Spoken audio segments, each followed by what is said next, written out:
As we told you earlier, they have none in the conference. Tonight they hope to change that when they take on Denver, a team they haven't fared well against in the past, as the Huskies are looking to snap a 3-game losing streak dating back to January 27, 2007. Denver comes into the series off a sweep against the Bulldogs of Minnesota Duluth. They currently sit tied for second in the conference with Colorado College at 9 points. The two teams match up well on offense as Denver sits at number 2 right behind the Huskies in scoring offense. So we can expect to see a high-scoring game here tonight when the two teams face off. Before we get too deep into the series this weekend, it's good to get that sentimental feeling. Thanks, Jay.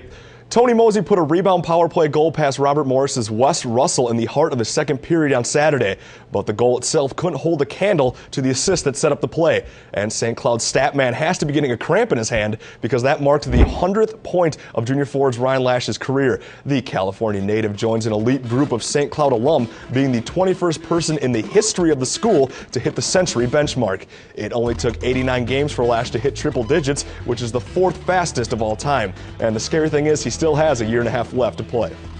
Well, with that accomplishment, Ryan Lash puts himself among many greats that once wore the Cardinal black. He's currently tied at 20th with Joe Jensen for the most points scored, as a Husky. Jeff Saturn currently holds the title with 179 points, followed closely by Tim Hannes and Mark Hardigan.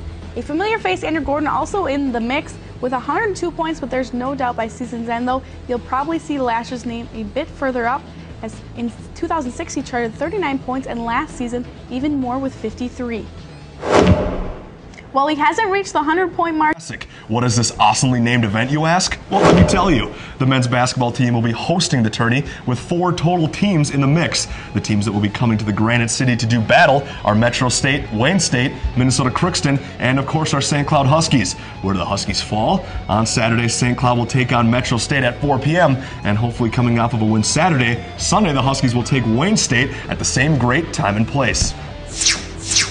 Well, the women, like the men, also begin regular season. The ladies Huskies picked up a win in their exhibition game against St. Benedict last weekend, but now it's time for the ones that really count, starting tomorrow evening, right after the men clear the court of Hollenbeck Hall, when they take on the University of Wisconsin-Oshkosh. New head coach Lori Fish will look to improve on the team's 11-17 record last season. Huskies have been picked to finish 8th in the new NSIC conference. Last season they finished 5th in the NCC. Tip-off for that one is slated for 6 p.m. As the men team holds down the fort at the NHC, the women's hockey team will saddle up and hit the road as they face Mankato at the Altel Civic Center for a series this weekend. Mankato didn't play last weekend, so hopefully a little bit of rust is built up, giving the Lady Huskies a chance to snatch up the W. The Huskies, on the other hand, as we said, are coming off of a solid weekend splitting a series with the Ohio State Buckeyes. They already played this afternoon, and the puck drops again tomorrow at 2:07. Well, the volleyball team has seen their share of ups and downs this season, and good or bad, it will all be coming to an end soon. In fact, tomorrow to be exact, the ladies hit the court in their season finale against Concordia St. Paul. In the waning weeks, the team has found success, but not enough to carry the team into the NCAA tourney. Senior libero Andrina Piper, who was recently named Northern Sun All-Conference Honorable Mention, will play her final game as a Husky. The two teams square off at 4 p.m. Well, a lot of different sports going on. Jay, well, it's amazing what 2 little wins in the WCHA will do, as the Huskies have risen from the dead to crack the top 20 in the country based on USHO.com. The Huskies are sitting pretty at 17, but they have a lot more work to do if they want to catch up to some of the other WCHA teams in the pack. Sitting on top, like it or not, is the U of M Gophers. At number 3 is Colorado College. The recently defeated Denver is still in front of us, rounding out the top 10. MSU Mankato nipping at their heels in 11th after splitting against Colorado College last weekend. And North Dakota rounds out the top 20. But where does that put our Huskies in the WCHA? Chelsea? That's right, Tony. With those 2 wins, those once last-place Huskies now beginning to climb the ladder. They now sit at a tie for the 9th spot in the WCHA with Duluth, while the Gophers, they remain on top after a win and a tie against the other Huskies of Michigan Tech. Colorado College also remains in their 2nd-place spot. And along with that loss last weekend, Denver now finds themselves in the 4th spot with 9 points. Huskies have a chance at knocking another team out of the top 3 this weekend. That's where the Badgers lay currently with 10 points.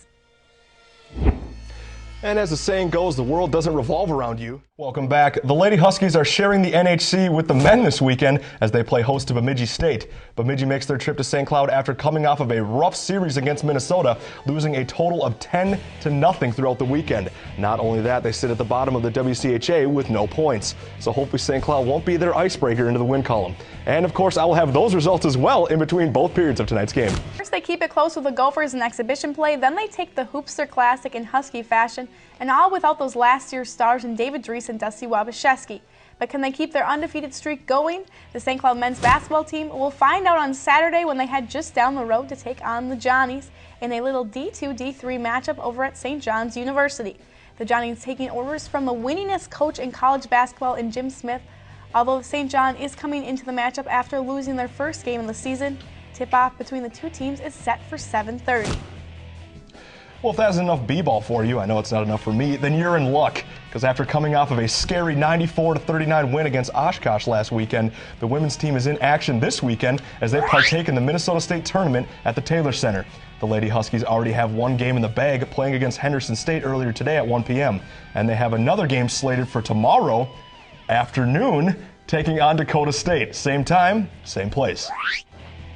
And the mats will be busy too as the Husky wrestlers hit the road and head back to the Fargo-Moorhead area in the Cobber Open, hosted by the University of Concordia-Moorhead. SCSU's Mat Rats looking to keep it on a roll as 7 wrestlers finished in the top 6 last weekend in North Dakota, including 174-pound champion sophomore Derek Scala and 184 Brad Paget and 165-pound Tad Merritt took both home third-place finishes. This Saturday's tournament begins at 9 a.m.